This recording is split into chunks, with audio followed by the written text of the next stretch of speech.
Hello दोस्तों, स्वागत है आप सभी का आपके अपने YouTube channel Gautam classes study point पर। जैसा कि आप लोग देख पा रहे होंगे, हम आज 17 अक्टूबर की daily news current affair discuss करने वाले हैं। और इससे पहले हमने जो भी कल का 16 अक्टूबर का जो करंट अफेयर था, मैंने आपको अपलोड कर दिया था और आपने देखा होगा। आशा करता हूँ कि आप सभी ने जो पिछले वीडियोस हैं उनको सबको देखते हुए चल रहे होंगे और करंट अफेयर को, डेली न्यूज़ को कवर करने के लिए आप सब उतनी ही मेहनत कर रहे होंगे जितना कि हम कर रहे हैं आपके साथ में। और मैं चाहता हूँ कि आप सभी डेली का डेली बेस पे करंट अफेयर करते रहें, जैसा कि हम करवाते जा रहे हैं आप सभी को। और आप जितने भी वीडियोस को हैं उनको लाइक करते रहिएगा और मेरा थोड़ा सा सपोर्ट करिएगा। और मैं चाहूँगा कि आप सबके सब जितने भी लोग current affair, daily news current affair देखते हैं, सभी वीडियो कवर करें। क्योंकि जो भी न्यूज़ अगर आपका छूट गया वो आपको दोबारा हो सकता है वो न्यूज़ में आया या नहीं आया, और हो सकता है क्वेश्चन वहीं से बन गया, तो समस्या हो सकती है। तो पहला टॉपिक है हमारा ड्रोन प्रौद्योगिकी, इसके बारे में जानते हैं। और ड्रोन प्रौद्योगिकी के विषय में सबसे पहले हमारा जो टॉपिक है ड्रोन ही है। तो ड्रोन प्रौद्योगिकी के बारे में जानते हैं। आप देख पा रहे होंगे कि ये जो फिगर है आपको ड्रोन का दिखाया गया है। वर्तमान में ड्रोन तकनीकी के अंतर्गत कई सारे प्रकार के ड्रोन आ रहे हैं, और जो कि एग्रीकल्चर से सेक्टर से लेकर के जो भी फार्मास्यूटिकल है, फार्मास्यूटिकल के क्षेत्र में, और हमारे जो रिसर्च एंड डेवलपमेंट के क्षेत्र में जो भी सामान लाने ले जाने का कार्य और व्यापार करने के क्षेत्र में भी जो ड्रोन तकनीकी है वो काम कर रही है। कहीं पर जैसे वर्तमान में तो ऑनलाइन रीसेलिंग का कार्य चल रहा है, और वर्तमान में इनका ड्रोन का काफ़ी महत्वपूर्ण योगदान बढ़ रहा है। तो इसके बारे में जानते हैं थोड़ा सा ड्रोन के बारे में। ड्रोन एक पायलट रहित उड़ान मशीन है जो लिफ्ट के लिए वायु गतिकी का उपयोग करती है, स्वायत्त रूप से या दूर से संचालित हो सकती है, और घातक या गैर घातक कार्गो ले जा सकती है। इसके द्वारा देखिए, ड्रोन के द्वारा अभी अभी आपने ड्रोन को भेजा, और कहीं पर अगर मान लिया कहीं वल्केनो इरप्शन हो रहा है, तो उसके अंतर की जो मिट्टी है, वहाँ के जो खनिज तत्व हैं, उनको भी आप वहाँ पर ड्रोन ड्रोन के माध्यम से वहाँ की मिट्टी लेकर के वहाँ की जांच कर सकते हैं। ऐसा किया जा सकता है। तो घातक और गैर घातक इससे ड्रोन के द्वारा घातक हथियार भी पहुँचाए जा सकते हैं, गैर घातक हथियार, खाने-पीने की चीज़ें भी डिलीवर की जा सकती हैं।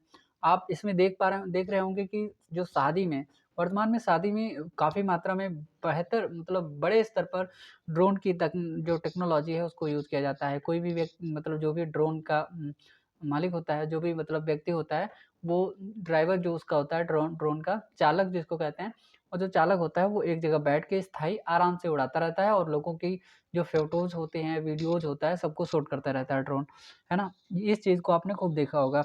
तो इसमें अवयव क्या हैं, क्या-क्या होता है, पाया जाता है ड्रोन के अंतर्गत? मानव रहित विमान यूए, और नियंत्रण प्रणाली, ग्राउंड कंट्रोल स्टेशन होता है इसका एक, और नियंत्रण लिंक, विशेष डाटा लिंक, इसके द्वारा जो भी डाटा लिंक रहता है और उस चीज़ के द्वारा इसको उड़ाया जाता है, कहाँ पर भेजना है उसको दिशा निर्देशित किया जाता है। अन्य संबंधित सहायता उपकरण, अन्य भी उपकरणों का उपयोग इसके अंतर्गत किया जाता है।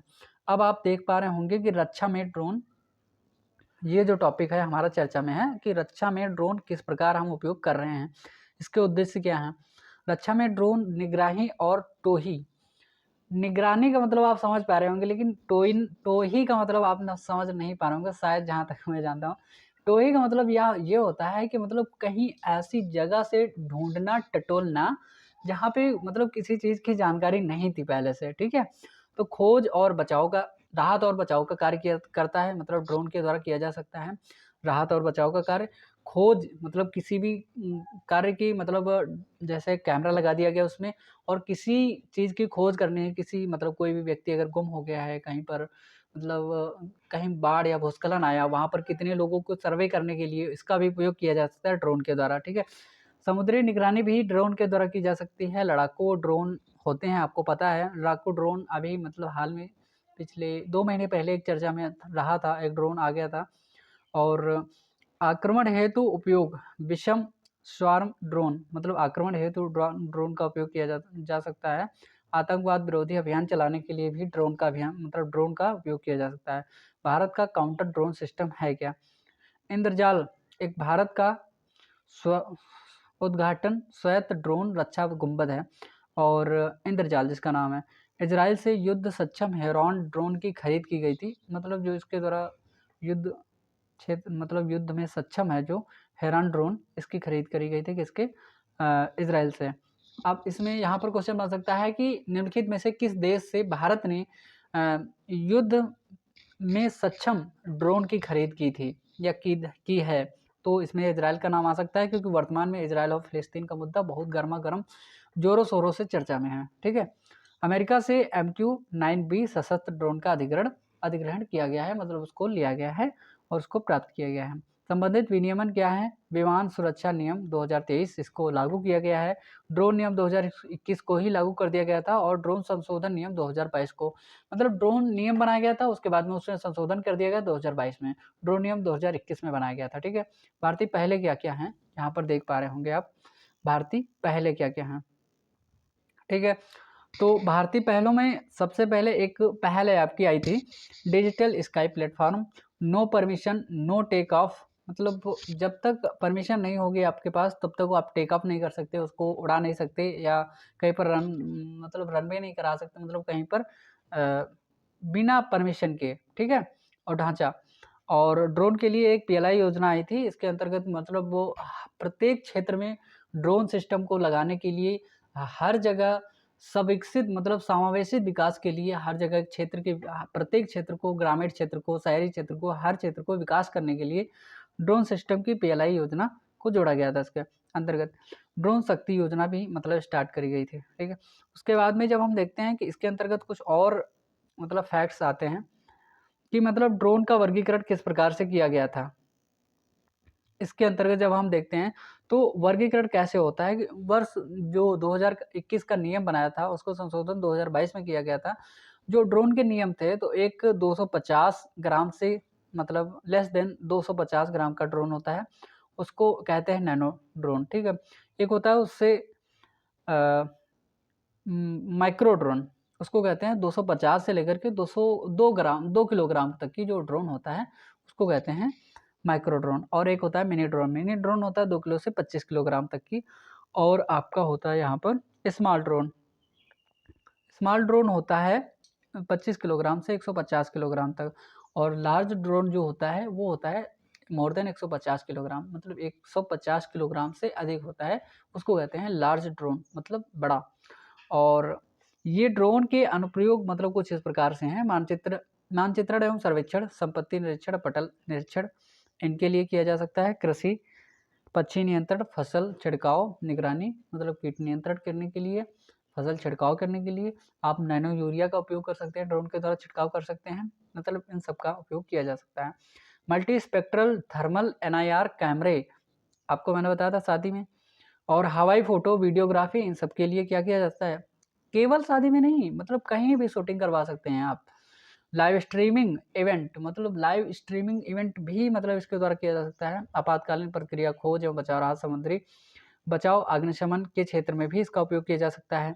आपदा क्षेत्र मानचित्रण, आपदा राहत, जैसे ही कोई योजना आती है आपदा राहत बचाव वाली और उसके अंतर्गत लोगों को जो सब्सिडी दी जाती है, लोगों की मतलब फसल की हानि होती है उसके बाद उसके सब्सिडी के रूप में कुछ मतलब उनको राहत दी जाती है, राहत कोष के द्वारा।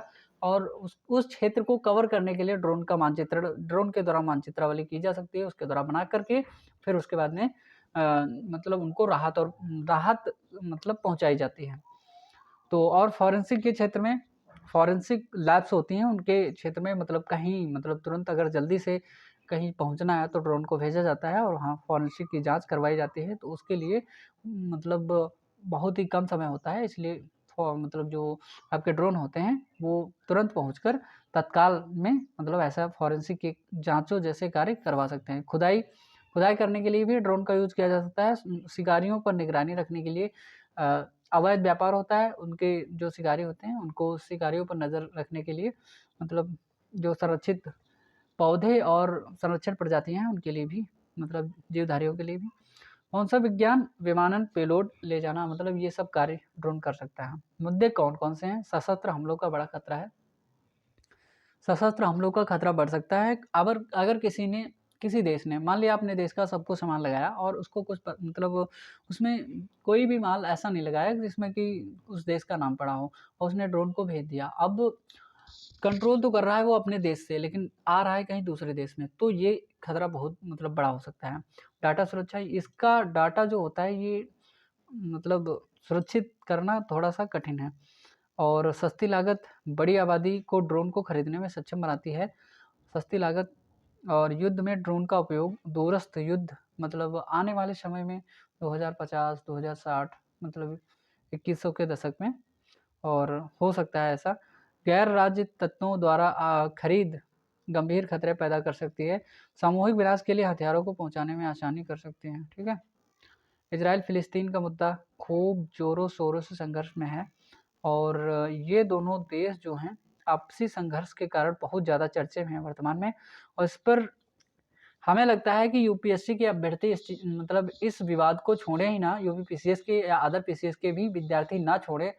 और हम कहते हैं कि जो भी स्टेट पीसीएस के एग्जाम्स हैं, अदर एग्जाम्स हैं, उनको भी बच्चों को इसको नहीं छोड़ना चाहिए, क्योंकि इजराइल और फिलिस्तीन से क्वेश्चन बनना तय है, इस बार पक्का ही बनेगा। इजराइल फिलिस्तीन संघर्ष, इजराइल फिलिस्तीन संघर्ष मध्य पूर्व में क्षेत्र और आत्मनिर्णय पर एक लंबे समय से चला आ रहा है। भू राजनीतिक विवाद है, मतलब जो इजराइल और फिलिस्तीन के बीच में ये डेली चर्चा में आ रहा है। शुरुआत कहाँ से हुई? संयुक्त राष्ट्र ने वर्ष 1947 में प्रस्ताव 181 विभाजन योजना का अंगीकरण किया था। इसको मैं थोड़ा सा बड़ा कर देता हूँ, आप इसमें ऐसे देख पा रहे होंगे। ठीक है। वर्ष 1948 में इजराइल राज्य का निर्माण हो जाता है, और पहले अरब इजराइल युद्ध हुआ। ठीक है। उसके बाद में फिलिस्तीनी विस्थापित हो गए वहाँ पर, मतलब जब इजराइल का युद्ध हुआ था अरबों से, तो वहाँ से फिलिस्तीनी लोग क्या होते विस्थापित हुए थे, दूसरी जगह चले गए थे। क्षेत्र का विभाजन, इजराइल राज्य वेस्ट बैंक और गाजा पट्टी, ये मतलब क्षेत्र थे, इनका जो विभाजन किया गया था। प्रारंभिक तनाव और संघर्ष 1956 से लेकर 1979 तक। सोएज नहर वाला जो संकट था, कुस्तुनतुनिया नगर था, उस पर अरबों ने आक्रमण कर लिया था, और वो वाला संकट था। उसके बाद में सिनाई प्रायद्वीप है, एक सिनाई प्रायद्वीप, और जो आपको मैं दिखाऊं अगर, तो अभी तो नहीं दिखा सकता, जिसमें देखिए यमन, सऊदी अरब वाले आपके मैप में दिखा रहे होंगे, ओमान, ये सब देश जहाँ पर हैं, इराक वाला, ठीक है, और सऊदी अरब और यूएई, ये सभी जितने भी देश हैं, इन ये वाला जो पार्ट है इसको कहते हैं सिनाई प्रायद्वीप। सिनाई प्रायद्वीप पर इजरायली आक्रमण था, इसका एक संकट हुआ था। और उसके बाद में 6 दिवसीय युद्ध हुआ था वर्ष 1967 में। इजराइल ने सिनाई प्रायद्वीप, गाजा पट्टी, वेस्ट बैंक, पूर्वी यरूशलेम और गोलन हाइट्स पर नियंत्रण कर लिया था। इसलिए वहाँ पर मतलब ये भी एक समस्या थी, प्रारंभिक तनाव ये थे, ये मुद्दे थे। और यरूशलेम की राजधानी बनने पर भी विवाद था। इजराइल का दृष्टिकोण पूर्ण और एकजुट यरूशलेम बन जाता तो उसको मतलब खुशी रहती, और फिलिस्तीनियों का दृष्टिकोण ऐसा था कि पूर्वी यरूशलेम भविष्य की राजधानी हमारी हो। ठीक है। और योम पर किप्पुर युद्ध हुआ था, एक युद्ध हुआ था योम किप्पुर, और इसको ये 1973 में हुआ था। मिस्र और सीरिया द्वारा आश्चर्यजनक हमला किया गया था इनके ऊपर, और कैंप डेविड एकॉर्डर्स कैंप डेविड एकॉर्डर्स, तो ये 1979 का युद्ध हुआ था। इसके अंतर्गत मिस्र और इजराइल के बीच में ये हुआ था, और दोनों के बीच तनातनी हुई, और इन दोनों ने मतलब आपसी असहयोग मतलब असहयोगिता निभाई। और इंतिफाद, अरबी में हिला देना, इंतिफाद इसका अरबी में अर्थ होता है हिला देना। पहला इंतिफाद हुआ था वर्ष 1987 से 93 तक, और हमास हुआ था वर्ष 1987 में, एक फिलिस्तीनी राजनीतिक दल जिसे अमेरिका द्वारा एक विदेशी आतंकवादी संगठन के रूप में नामित किया गया था, और उसकी स्थापना हो गई थी। किसकी? हमास। वर्ष 1957 में हमास की स्थापना होती है, एक आतंकवादी संगठन होता है, उसकी स्थापना कौन करवा रहा है? अमेरिका करवा रहा है, देखिए।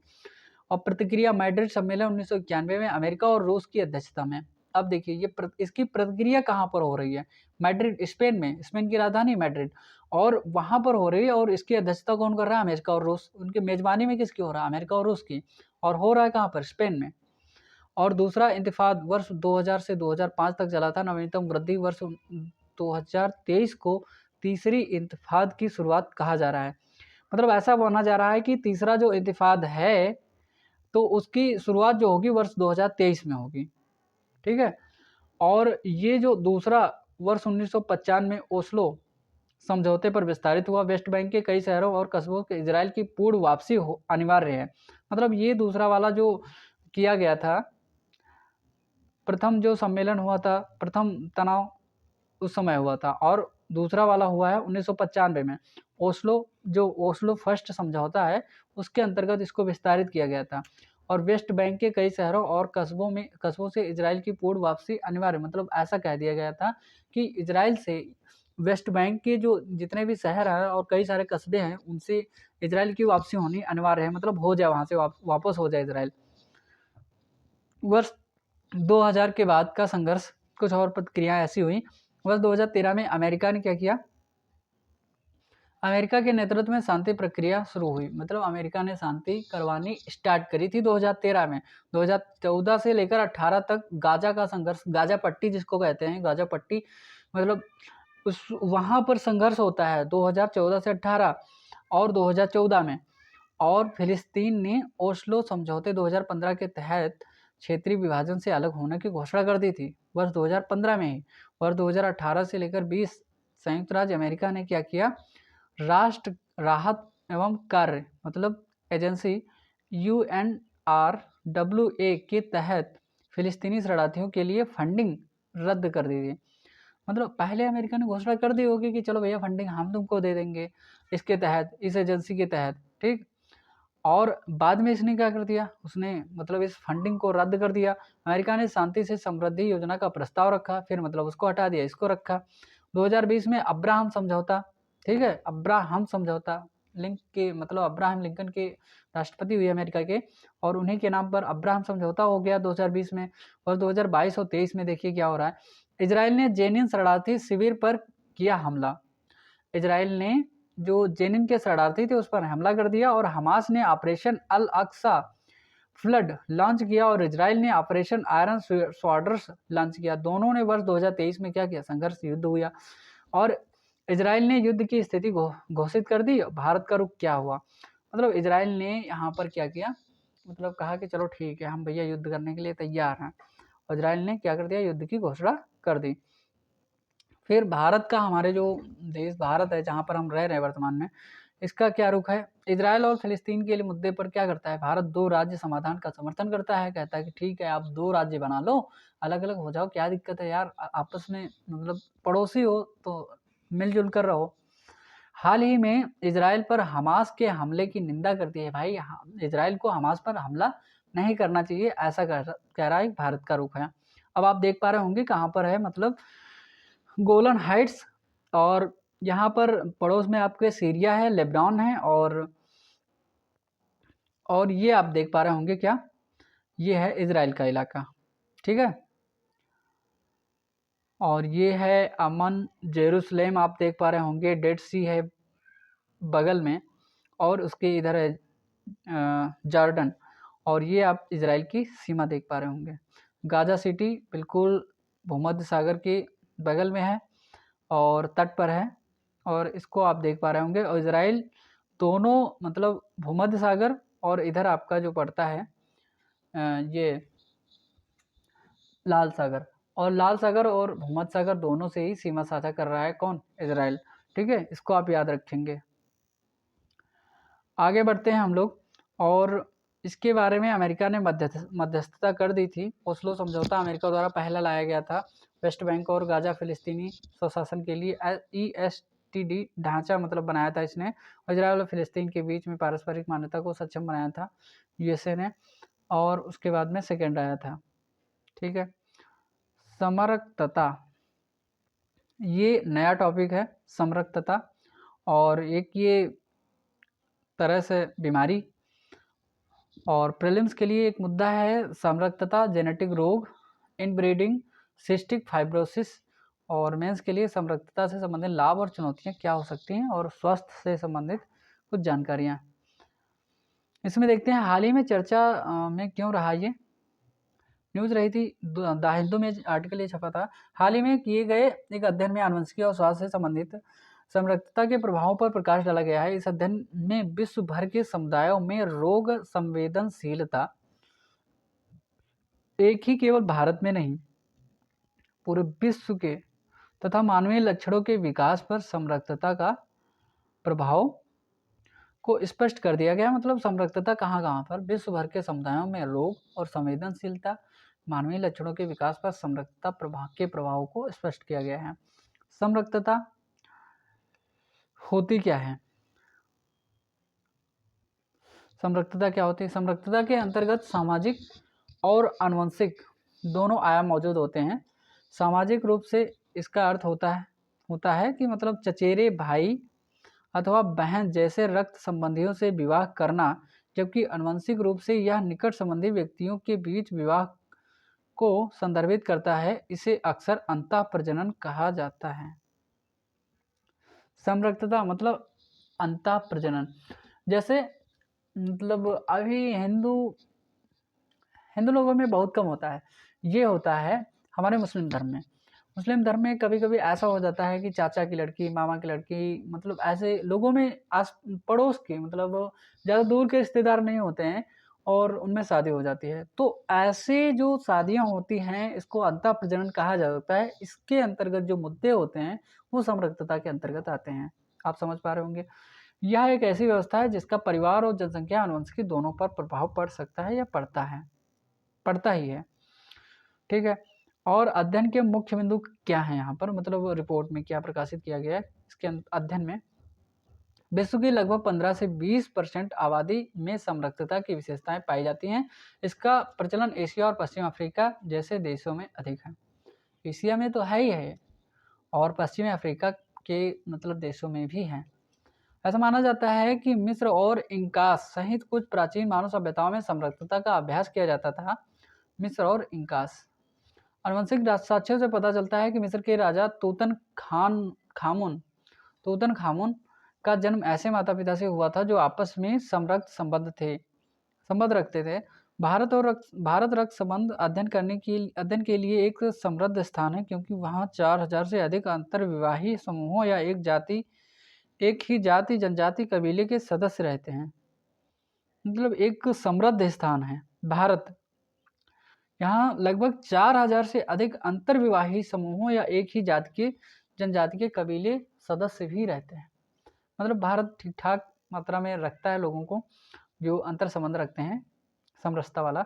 आमतौर पर यह पाया गया है कि जिन समुदायों में इस प्रकार का विवाह का प्रचलन है वहाँ सजातीयता के कारण आबादी में मृत्यु दर और पुनरावृत्ति आनुवंशिक रोगों की व्यापकता में वृद्धि हुई है। मतलब आबादी भी वहाँ पर काफ़ी ज़्यादा में मृत्यु की जो मृत्यु दर है वो बढ़ी हुई है। पुनरावृत्ति आनुवंशिक रोगों की जो होती है, आनुवंशिक रोग एक को हुआ उसके बाद में दूसरे को भी प्रभावित कर रहा है। किसी के माता में हुआ तो किसी के बच्चों में हो जा रहा है, किसी के पिता में होता है तो कोई मतलब उसकी पुत्री में हो जाता है, उसके पोतों में हो जाता है। ऐसा मतलब आनुवंशिक रोग होते हैं, इनकी जो है व्यापकता वहाँ पर दिखाई दे रही है, मतलब होती जा रही है, वृद्धि हो रही है। रक्त संबंध से संबंधित कुछ लाभ और चुनौतियां भी होती हैं। इसके अंतर्गत लाभ क्या होता है? सांस्कृतिक और सामाजिक परंपराओं का संरक्षण हो जाता है। मतलब कहता है कि हम अपने ही खून में शादी करेंगे, तो ऐसा हो जाता है। कुछ समाजों में परिवार के भीतर विवाह करना एक लंबे समय से चली आ रही प्रथा, मतलब परंपरा बनी होती है, जो सांस्कृतिक और सामाजिक मानदंडों को संरक्षित करने में सहायता करती है। कि लोग सोचते हैं कि ऐसा कि हमारे ही मतलब खून में रहे चीज़ें। सजातीयता संबंध एक अंतर्निहित सामाजिक सुरक्षा जाल प्रदान कर सकते हैं। सजातीयता संबंध एक अंतर्निहित जाल सामाजिक सुरक्षा का जाल प्रदान कर सकते हैं और वित्तीय, भावनात्मक, चिकित्सा संकट के समय रिश्तेदारों एक दूसरे की सहायता की संभावना अधिक होती है, जिससे बाह्य सामाजिक सेवाओं पर बोझ कम हो जाता है। अगर आपके परिवार में किसी का ब्लड ग्रुप मैच कर रहा है किसी दूसरे व्यक्ति से, तो इससे आपको आसानी से ब्लड ग्रुप या अन्य अंग भी मिल सकते हैं। लोग कॉर्निया का मतलब दान कर देते हैं, उसका भी हो सकता है। हार्ट ट्रांसप्लांट हो सकता है। मतलब ऐसी चीज़ें हो सकती हैं कि जिस व्यक्ति का मतलब किसी एक का खराब हो गया तो दूसरे को ट्रांसप्लांट किया जा सकता है। तो ऐसी जो चीज़ें होती हैं वो अब किसी को 5 करोड़ रुपए या 10 लाख रुपए या 50 लाख रुपए ऐसा लगाने की व्यवस्था नहीं है किसी के पास, तो खरीदने की व्यवस्था है नहीं, तो वो क्या करता है दूसरे से ट्रांसप्लांट करवा सकता है। तो ऐसे ये चीज़ें हो सकती हैं, ये लाभ हो सकता है। मतलब जो अगर लोग पारिवारिक संबंध अगर रखते हैं समरसता वाले तो। असंगति के न्यूनतम जोखिम कुछ मामलों में किसी निकट संबंधी से विवाह करने से सांस्कृतिक, धार्मिक या सामाजिक पृष्ठभूमि के संदर्भ में असंगति का जोखिम कम हो सकता है। इससे विवाह अधिक स्थायी हो सकते हैं। पशु और पौधों के प्रजनन, जो पशु हैं आपके, उनके प्रजनन के लिए पौधों के प्रजनन के लिए कार्यक्रमों में आनुवंशिक सुधार किए जा सकते हैं। नियंत्रित प्रजनन सेटिंग्स में पौधों और जीव जंतुओं को हानिकारक आनुवंशिक लक्षणों को रणनीतिक रूप से समाप्त करने तथा वांछनीय गुणों को बढ़ाने के लिए निकट संबंधित एकल जीव का संसर्ग एक व्यापक रूप से प्रयुक्त की जाने वाली तकनीक है। मतलब एक जो पौधा है, एक पौधे की कई अन्य, जैसे एक पौधा है वो काफ़ी बेहतर में प्रोडक्टिविटी उत्पादित करता है।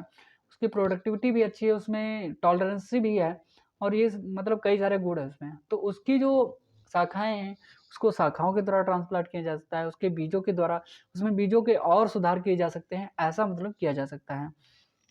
और ऐसा ही जीव जंतुओं में भी, जानवरों में भी, पशुओं में भी चयनात्मक प्रजनन के माध्यम से वैज्ञानिक उन्नत अधिक उत्पादन नस्लें विकसित कर सकते हैं, जिससे कृषि उपज बेहतर होगी और प्रजनन की गुणवत्ता भी बढ़ेगी। समरसता से संबंधित चुनौतियां भी कुछ हैं। समरसता, आनुवंशिक विकारों को बढ़ता जोखिम, जो भी आनुवंशिक विकार हैं उनका जोखिम जो है वो तो बढ़ेगा ही। सिंपल सी बात है, अगर किसी भी रक्त संबंध से सबसे महत्वपूर्ण चुनौती सामान्य अप्रभावी जीनों के साझा होने के कारण संतानों में आनुवंशिक विकार होते जा रहे हैं। लोगों में कहीं लोगों का कहीं अंग को टेढ़ा हो जा रहा है, कहीं लोगों में मजबूती के लिए कैल्शियम की कमी हो जा रही है, कहीं आनुवंशिक बीमारियां ज़्यादा हो जाती हैं, ब्लाइंडनेस हो जा रही है, हेमोफीलिया हो जाती है, रक्त अल्पता कई सारे रोग हो जाते हैं। तो आनुवंशिकी के कारण ये ऐसा होता है कभी कभी।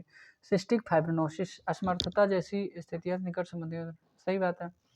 सीमित आनुवंशिकता, आनुवंशिक विविधता, देखिए जो जैव विविधता है, बायोडाइवर्सिटी है, और जो जेनेटिक डाइवर्सिटी है, ये सीमित हो पाएगी कि अगर व्यक्ति को एक ही परिवार के सदस्य हैं तो उसी में शादी हो जा रही है तो जेनेटिक डाइवर्सिटी कम होगी, उतने लोग डाइवर्स नहीं हो पाएंगे, एक ही जैसे दिखेंगे, कभी कभी ऐसा होता है।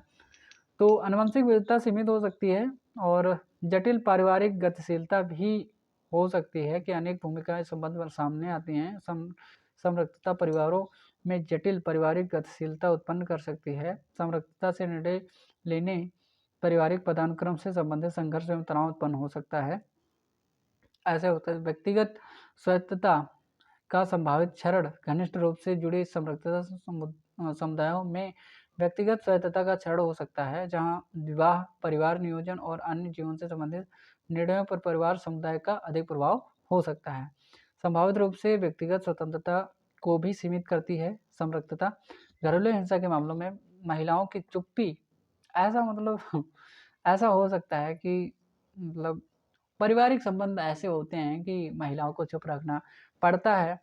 अगर कोई व्यक्ति आपसी पड़ोस में या किसी रिलेशन में शादी करता है तो उतना बोल नहीं पाता है खुल के, और महिलाएं अक्सर करके नहीं बोल पाती हैं, तो उनके लिए एक रास्ता बंद हो सकता है और कम बोलने वाला, ऐसा कहा जा सकता है वर्तमान में, लेकिन ऐसा है नहीं। काफ़ी मात्रा में अब वर्तमान में एक्टिव हैं महिलाएं और पुरुष भी ठीक ठाक मात्रा में। तो घरेलू हिंसा के मामलों में महिलाओं की चुप्पी हो सकती है। समरसता के संबंधों में पारिवारिक सम्मान बनाए रखने पारिवारिक सांस्कृतिक दबाव बनाकर महिलाओं को घरेलू हिंसा की रिपोर्ट करने से हतोत्साहित किया जा सकता है। यह चुप्पी दुर्व्यवहार के चक्र को बनाए रख सकती है, जिससे घरेलू हिंसा के मामलों में सहायता लेना या हस्तक्षेप करना मुश्किल हो जाता है। सही बात है। आगे की राह में हम देख सकते हैं कि समरसता संस्कृति, आनुवंशिक और सामाजिक मानदंडों से जुड़ी एक प्रथा है, जिसके लिए एक नाजुक संतुलन की आवश्यकता होती है। इसकी चुनौतियों से निपटने के लिए हम जो शिक्षा, कानूनी सुरक्षा उपायों और व्यक्तिगत चिकित्सा, आनुवंशिक परामर्श जैसी सहायता सेवाओं के माध्यम से सामाजिक और स्वास्थ्य मुद्दों को संबोधित करते हुए सांस्कृतिक मूल्यों का सम्मान करने की आवश्यकता है। और सांस्कृतिक विरासत को संरक्षित करते हुए व्यक्तियों को सूचित विकल्प चुनने के लिए मतलब सशक्त बनाना भी महत्वपूर्ण है, उन लोगों को जानकारी देना, जागरूक करना कि इस विषय में ऐसा होना चाहिए, इस विषय में लोगों को ऐसा करना चाहिए कि आपके पास ये समस्याएँ आ सकती हैं अगर आप ऐसा करेंगे तो, और ये आपको फ़ायदा हो सकता है। हैती में संयुक्त राष्ट्र द्वारा अनुमोदित बहुराष्ट्रीय सुरक्षा मिशन, एक देश है हैती, दक्षिण अफ्रीका का देश है, अफ्रीका का देश है हैती, और ये चर्चा में है वर्तमान में। देखते हैं इसमें क्या है।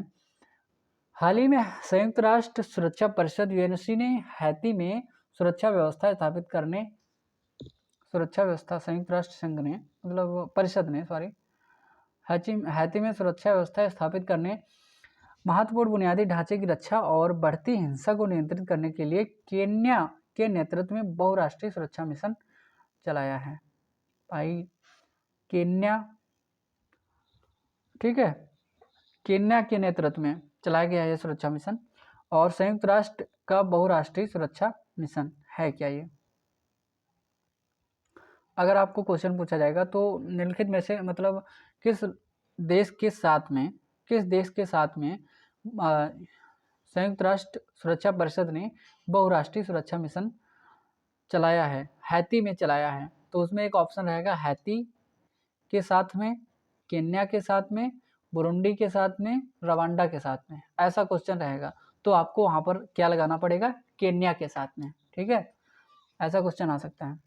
तत्काल सहायता के लिए ही हैती की अपील, और हैती को बढ़ती सामूहिक हिंसा का सामना करना पड़ रहा है और जिससे पूरे देश में अराजकता और अशांति फैल चुकी है भाई, ऐसी स्थितियाँ उत्पन्न हो चुकी हैं वहाँ पर, मतलब G9 एंड फैमिली के नाम से प्रसिद्ध, G9 एंड फैमिली के नाम से प्रसिद्ध गिरोहों के एक समूह ने मुख्य ईंधन बंदरगाह और राजधानी शहर पोर्ट ऑफ प्रिंस को क्या कर दिया भैया? बाधित कर दिया है इसको, और जिससे देशव्यापी संकट उत्पन्न हो गया है। G9 फैमिली नाम से एक वहाँ का जो गिरोह है, प्रसिद्ध गिरोह है, और इसने क्या किया है, जो बंदरगाह और मुख्य राजधानी शहर है पोर्ट ऑफ प्रिंस, इसको बाधित कर दिया और देश में संकट उत्पन्न हो गया है। देश भर में अक्टूबर 2022 और जून 2023, देखिए काफ़ी चर्चा में पहले से मुद्दा रहा, के दौरान लगभग 2800 लोगों की मौत हो चुकी है, यहाँ पर हत्या कर दी गई है उनके द्वारा, और कई मानवाधिकार समूहों ने यौन हिंसा और महिलाओं के खिलाफ अपराधों में वृद्धि की सूचना दी। इसके अतिरिक्त बड़े पैमाने पर लूटपाट और घरों को चलाने के कारण हजारों लोगों को विस्थापन भी हुआ, जबकि लगभग 2 लाख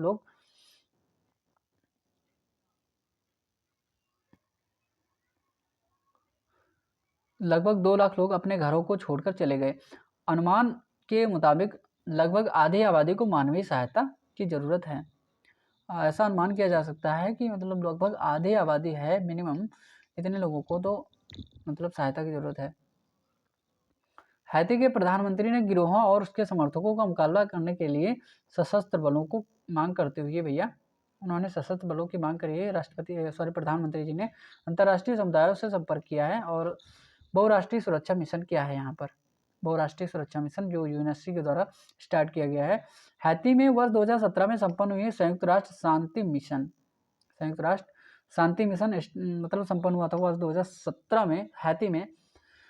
के विपरीत यह नया बहुराष्ट्रीय सुरक्षा mission multinational security support MSS संयुक्त राष्ट्र द्वारा संचालित नहीं किया जाएगा। मतलब ये जो है संयुक्त राष्ट्र शांति मिशन यहाँ पर चलाया गया था उसके द्वारा, यूएनएससी के द्वारा, और ये जो बहुराष्ट्रीय सुरक्षा मिशन है इसको जो संयुक्त राष्ट्र जो है उसको संचालित नहीं करेगी। और केन्या ने बहामास, जमैका, एंटीगुआ और बारबुडा जैसे अन्य देशों के समर्थन से बल का नेतृत्व करने की स्वेच्छा से कार्य किया है।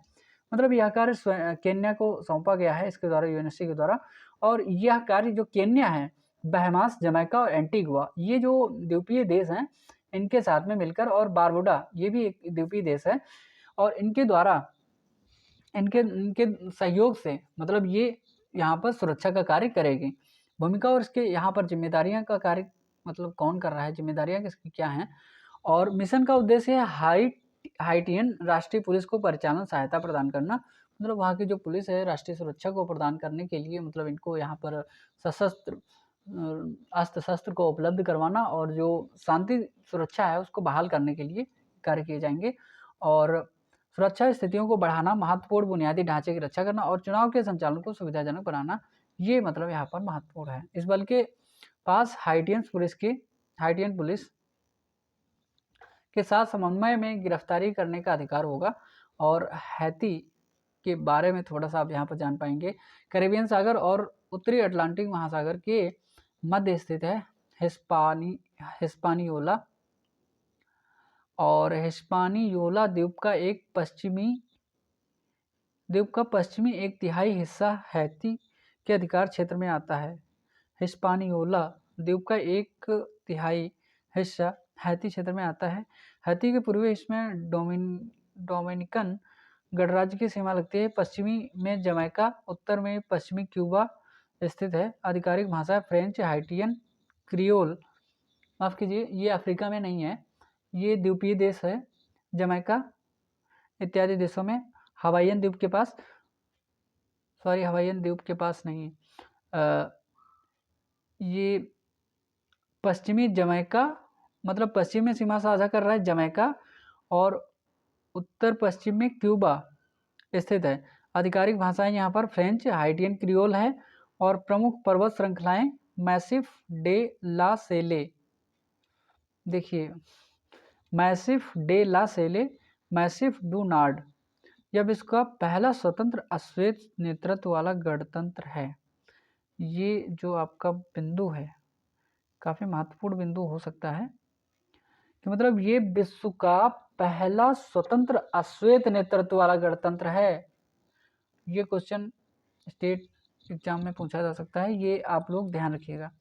विश्व का पहला स्वतंत्र अश्वेत नेतृत्व वाला गणतंत्र कौन सा देश है, ऐसा पूछा जा सकता है। इस राष्ट्र में 2 शताब्दियों तक स्पेनिश औपनिवेशिक शासन और 1 शताब्दी से अधिक समय तक फ्रांसीसी शासन रहा था। मतलब 2 शताब्दी तक कौन रखा? स्पेन, उसके बाद में फ्रांस। अब आप यहाँ पर देख सकते हैं हैती कहाँ पर है।